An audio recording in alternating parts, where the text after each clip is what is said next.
দুনিয়াতে যত অদ্ভুত অদ্ভুত প্রশ্ন সব আপনি মুসা আলাইহিস সালামের মাথা থেকে পাবেন। বিভিন্ন বিষয়ে আল্লাহরে প্রশ্ন করতেন। সাইয়েদনা মুসা আলাইহিস সালাম আল্লাহরে বললেন, আল্লাহ আপনি আমার এমন একটা জিকির শিখাইয়া দেন যে জিকিরটার শব্দ আপনি আর আমি ছাড়া কেউ জানবে না। দিনে রাতে সব সময় এই জিকির আমি করব, আপনারে ডাকবো, কিন্তু শর্ত হলো এই জিকিরটা জানবে শুধু আপনি আর জানবো শুধু আমি। আল্লাহ বললেন, মুসা পড়ো লা ইলাহা ইল্লাল্লাহ।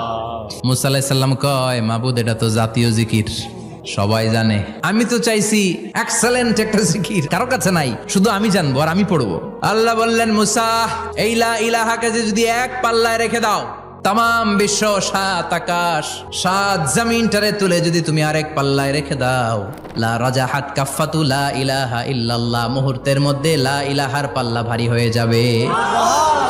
ও মুসা, তুমি যতই এক্সক্লুসিভ জিকির চাও, লা ইলাহার চেয়ে দামি জিকির আমার কাছে নাই।